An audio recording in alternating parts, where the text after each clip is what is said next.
चलिए class 10 Bihar board इस video में पर्सनली 3.5 का क्वेश्चन नंबर 1 का 2 बनाएंगे, जिसमें आपको चलिए यहाँ पे हम क्वेश्चन को उधार दिए। यह समीकरण 1 है, 2x प्लस वाई बराबर 5 है, 3x प्लस 2y बराबर 8 है। इसको हम क्या कर दिए कि आपको वर्ग गुणन बनाने के लिए या जाँच करने के लिए हम इधर बराबर को, यहाँ देखिए प्लस है तो उधर भेजेंगे तो इधर माइनस हो जाएंगे, ये भी माइनस। अब यहाँ से जो भी है a1 का मान 2 है, b1 का मान 1 है और c1 का मान क्या है -5 है। यानी a1 a2 b1 b2 c1 ये सब हम लिख लिए हैं। ठीक है, अब आगे हम लोग समझे थे कि अगर इसका एक हल होगा यानी अद्वितीय हल होगा तब वर्ग गुणन से बनाएंगे और नहीं होगा तो वर्ग गुणन से आपको नहीं बनाना है। तो चलिए यहाँ पे a1 बटा a2 बराबर b1 बटा b2 नहीं होता है तो अद्वितीय हल होगा। अगर इस स्थिति में आता है तो हम वर्ग गुणन से बनाएंगे, नहीं तो नहीं बनाएंगे। अगर यह दोनों बराबर होंगे या बराबर नहीं होंगे तो कोई हल नहीं होंगे तो नहीं बनाएंगे। तो चलिए हम जांच करते हैं। तो यहाँ पर a1 बटा a2, तो a1 देखिए 2 है और a2 क्या है 3 है, बराबर है बराबर। b1 बटा b2 1 बटा 2, यहीं पे देखिए क्या बराबर है, बराबर नहीं है। तो बराबर नहीं है तो क्या है आपका अद्वितीय हल है। कैसा हल है? अद्वितीय हल है, ये आपका अद्वितीय हल है।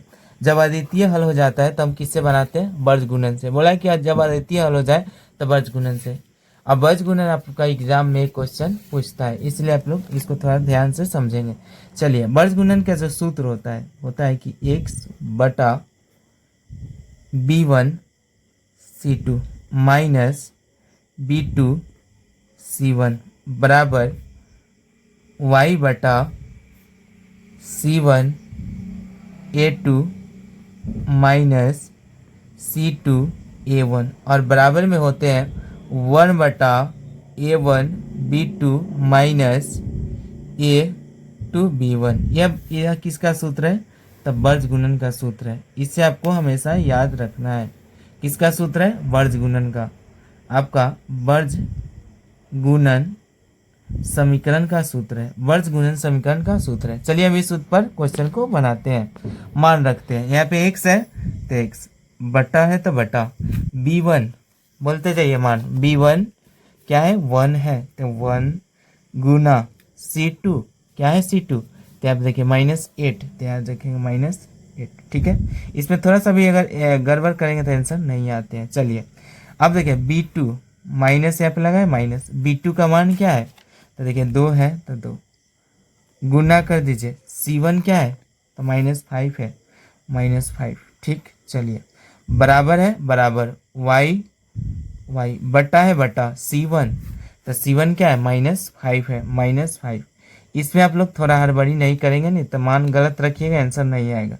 देखिए c1 -5, फिर गुना कर देंगे a2 से, a2 क्या है तो आपका 3 है, फिर माइनस c2, तो c2 क्या है आपका -8 है, फिर गुना a1 आपका क्या है 2 है।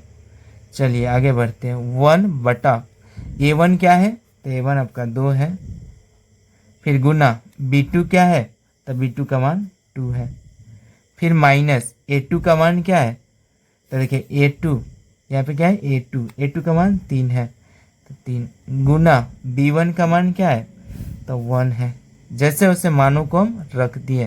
तो आप लोग इतना समझ में आ रहा है मान रखना। अब चलिए यहाँ से x बटा, इसको गुना करेंगे, 1 को -8 से तो -8 आएंगे और माइनस माइनस प्लस हो जाएंगे, 5 दूना 10 हो जाएंगे, बराबर है बराबर, y बटा, इसको गुना करेंगे तो -15, 15 और यहाँ पे माइनस माइनस प्लस हो जाएंगे, 8 दूना 16। चलिए 1 बटा 2 दूना 4 हो जाएंगे और -3 एकम 3, x बटा, इसमें से 8 को घटाएंगे, 10 में से 8 गया क्योंकि माइनस में तो 2 बचेगा, बराबर y और -15 है या 16 है, घटाएंगे तो 1 बचेंगे और यहाँ पे देखिए 4 में से 3 गया 1।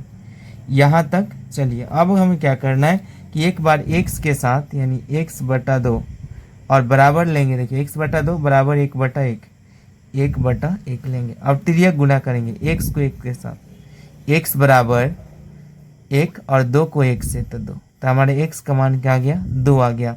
अब चलिए हम क्या करते हैं, एक बार y के साथ तो यहाँ पर हो जाएंगे वाई बटा 1 बराबर 1/1 और वाई बराबर 1 होंगे। क्या होंगे? वाई बराबर 1। तो हमारा आंसर क्या आ गया? एक्स का 2 वाई का 1। मिलते हैं नेक्स्ट वीडियो में। Thank you.